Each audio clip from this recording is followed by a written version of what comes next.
안녕하세요. 조직소녀입니다. 작지만 강한 기업에 투자하라. 오늘 2장 할 차례죠. 2장 작은 기업에 주목하라. 시작해 볼게요. 오너에게 물어보라.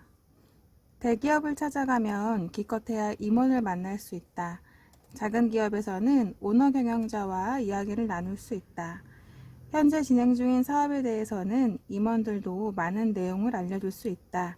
그러나 기업이 어떤 리스크를 안고 있으며 또 어떤 일을 추진하고 있는지 확실히 파악하고 있는 사람.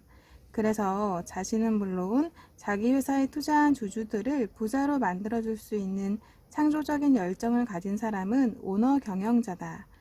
특히 작은 기업의 경우 하나 혹은 둘 정도의 사업을 하기 때문에 투자자로서 그 회사를 이해하기가 쉽다. 반면 대기업은 여러 개의 사업 부분과 다양한 제품 라인을 갖고 있는 복잡한 조직이라 아무리 많은 시간을 투입한다고 해도 충분히 파악하기가 어렵다. 어느 기업이든 여러 산업에 걸친 거대 계열사를 거느릴 경우 그 회사의 최고 경영자조차 회사 사정을 속속들이 알지 못한다. 그러나 내가 작은 기업을 선호하는 진짜 이유는 사업 내용을 이해하기 쉽다거나 오너 경영자를 만날 수 있어서가 아니다. 실은 이들 기업과 함께하면 더 많은 돈을 벌 수 있다는 점 때문일 것이다. 에이콘 펀드가 출범한 1970년 이후 1999년까지 대형주의 연평균 상승률은 14.4%였다. 이 기간 동안 에이콘 펀드의 연평균 상승률은 17.2%였다. 누적 수익률을 감안했을 때 이 차이는 한마디로 천양지차라고 할 수 있다. 에이콘 펀드 출범 당시 똑같이 1만 달러를 투자했다고 가정하면 S&P 500 지수를 벤치마킹하는 인덱스 펀드의 경우 26년 뒤인 1996년 6월 말 현재 43만 2,443달러가 된 반면 에이콘 펀드는 85만 1,085달러가 됐다. 나는 소형주의 투자 수익률이 상대적으로 높은 현상을 일종의 생태학적 이론을 통해 설명한다. 어떤 환경에서든 다른 생명체보다 훨씬 더 적응을 잘하는 특별한 생명체가 있게 마련이고 이런 생명체는 성공적으로 번성해 나간다. 매우 치열하고 경쟁적인 사업 환경에서 신생 기업들은 생존을 위해 끊임없이 자신만의 특화된 틈새 시장을 발굴하고 찾아내고자 고군분투한다. 물론 대부분은 실패하지만 소수의 신생 기업은 크게 성장한다. 이들이 성공할 수 있었던 이유는 그때 당시의 상황이 이들의 성장에 적합했기 때문일 수도 있다.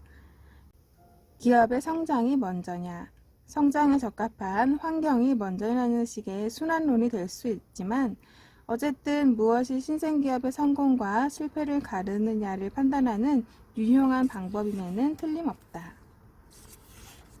투자자들은 또한 변화에 적응하지 못하는 기업을 재빨리 찾아내야 한다. 대기업보다는 작은 기업의 경영자들이 일반적으로 변화에 더 잘 대처한다. 작은 기업의 경영자들은 적극적으로 변화에 맞선다. 반면 대기업에서는 여러 단계의 경영진이 있고 그만큼 대응이 느리다. 어떤 기업이든 지금의 자리까지 오는데 20년이라는 세월을 보냈다면 그 자체로 빨간불이 켜진 상태라고 할 수 있다. 그 기업이 지난 20년 동안 성공할 수 있었던 비결이 무엇이었든 이미 기업 환경에 상당한 변화가 있었을 것이며 따라서 기존의 방식이 더 이상 작동하지 않을 가능성이 높기 때문이다. 작은 기업의 숨은 매력. 작은 기업은 이미 성숙한 대기업에 비해 훨씬 빨리 성장할 수 있다. 당연한 말이지만 아주 중요한 대목이다. 포드의 올해 자동차 판매량은 절대 지난해의 2배로 늘어날 수 없다. 그러나 작은 소프트웨어 개발 회사는 새로운 프로그램이 인기를 끌면 매출액이 전년도보다 몇 배로 늘어날 수 있다. 작은 기업 가운데 일부는 성장 속도가 너무 빨라 불과 몇 년 만에 대기업의 대열에 합류하기도 한다. 이런 작은 기업은 당연히 자기 회사 주식을 보유한 투자자들에게도 단기간에 엄청난 투자 수익률을 올려준다. 주가가 오르는 4가지 이유. 1. 기업의 성장. 기업이 성장하게 되면 순이익과 배당금, 자산 가치가 증가하면서 주가도 함께 올라간다. 비록 기업의 성장세가 불규칙하게 이루어진다 해도 결국은 주가에 반영된다. 2. 인수합병. 어느 기업이 더 큰 다른 기업에 인수되거나 합병될 때는 통상 시장에서의 현재 주가보다 훨씬 더 높은 가격이 매겨진다. 3. 자사주 매입. 주가가 그 기업의 내재 가치를 크게 밑돌 경우 해당 기업은 상당한 물량의 자사 주식을 매입하고 난다. 4. 시장의 재평가.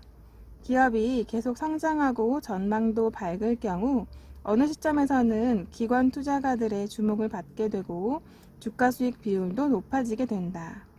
미운 오리 새끼가 마침내 백조로 다시 태어나는 셈이다. 탁월한 경영진을 보유한 작은 기업이 투자자들에게 높은 수익률을 안겨주는 것은 이들 4가지 이유 가운데 어느 하나는 충족시키기 때문이다. 그러나 주식시장에서 이미 대형 우량주로 손꼽히는 기업이 투자자들에게 높은 수익률을 안겨주는 것은 오로지 첫 번째 이유 하나 덕분이다. 작은 기업일수록 리스크는 더 크다. 작은 기업은 대기업으로 성장하는 과정에서 큰 홍역을 치르곤 한다. 한두 사람의 경영자나 한두 가지의 제품에 의존하던 기업이 갑작스럽게 난간에 봉착하는 경우는 쉽게 발견할 수 있다. 어느 기업의 성장이 거의 전적으로 한 사람의 오너 경영자 덕분인 경우도 있고, 어느 날 새로운 경쟁업체가 나타나 순식간에 시장을 빼앗기기도 한다. 그러나 리스크를 부담하지 않으면 누구도 돈을 벌 수 없다. 대개는 리스크가 클수록 기회도 더 큰 법이다. 두 개의 포트폴리오가 똑같은 리스크를 부담한다면 투자 수익률 역시 똑같을 수밖에 없다. 하지만 여기에는 한 가지 중요한 예외가 있다. 소형주의 주가 움직임에 관한 주제로 여러 편의 논문을 발표한 시카고 대학교의 롤프 반츠 교수는 시가총액이 아주 작은 소형주의 투자 수익률은 절대적인 수치뿐만 아니라 작은 기업에 수반되는 더 큰 리스크를 감안하더라도 시장 평균 수익률보다 더 높다는 점을 밝혀냈다. 물론 소형주로 포트폴리오를 구성하다 보면 투자한 기업 가운데 몇 개는 꼭 형편없는 실적을 내기 마련이다.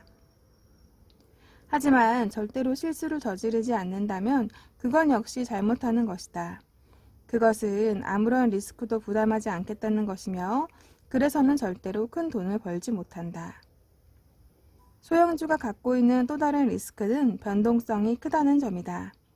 어느 기업의 매출이 핵심적인 제품 한두 가지에 전적으로 의존한다면 이런 기업의 순이익은 수천 가지의 제품을 생산하는 프록터 앤 갬블처럼 한두 제품의 매출이 감소해도 다른 제품이 상쇄해주는 대기업에 비해 변동성이 클 수밖에 없다.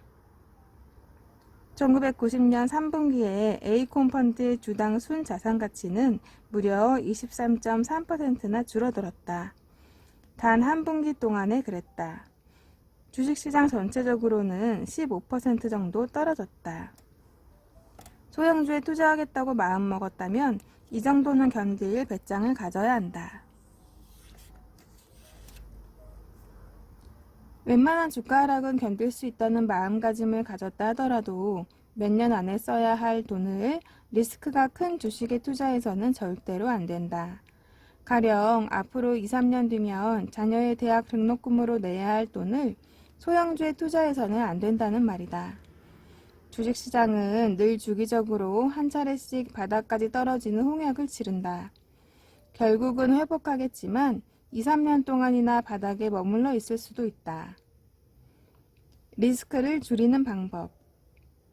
나는 작더라도 어느 정도의 기반이 잡혀있는 기업, 그리고 경영진이 최소한 회사를 어떻게 운영해 나가는지 검증을 받은 기업에 투자하려고 한다.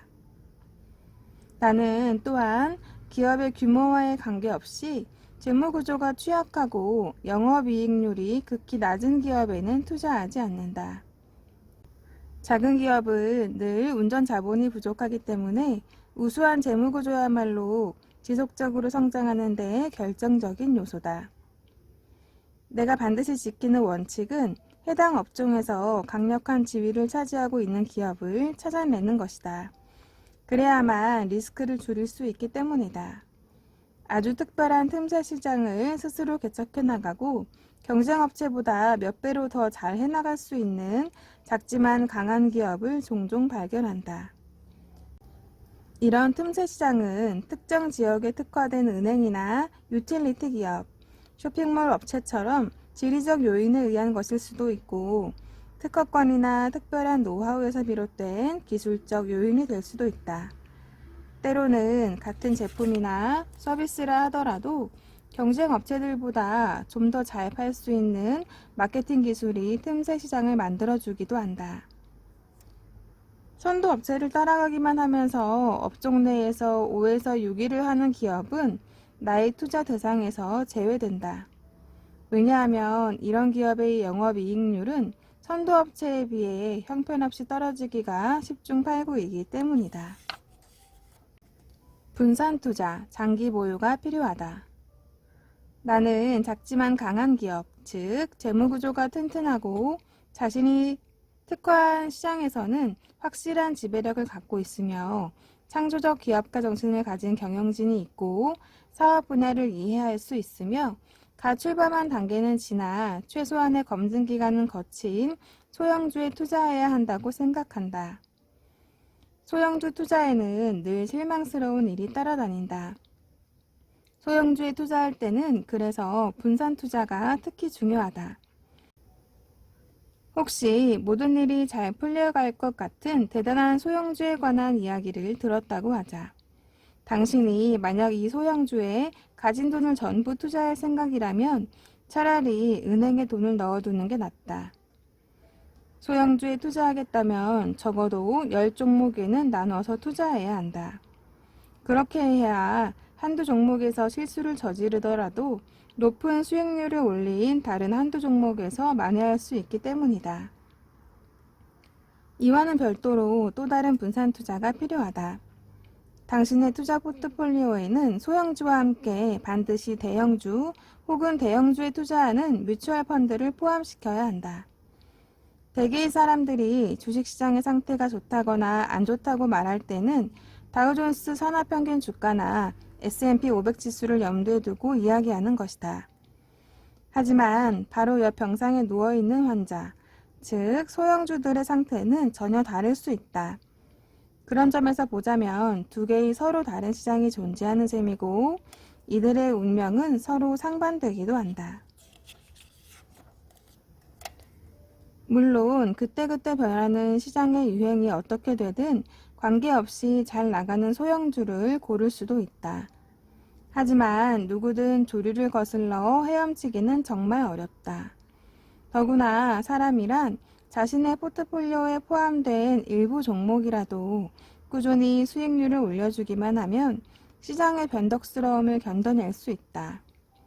그런 점에서 시장의 유행에 대해서도 분산해 놓는 게 상책이다.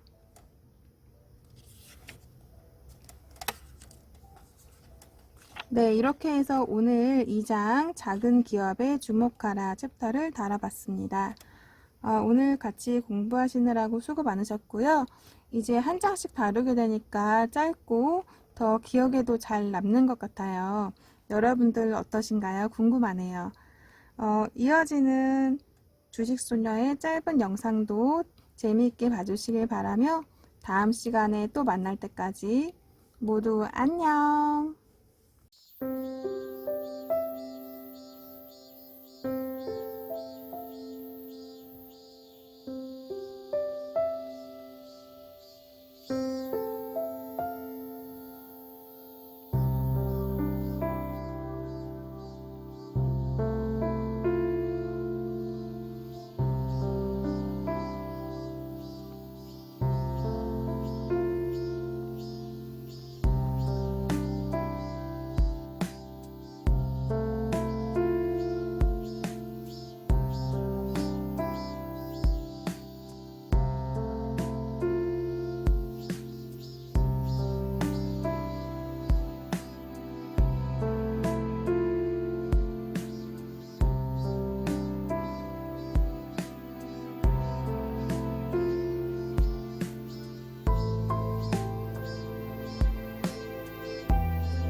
삐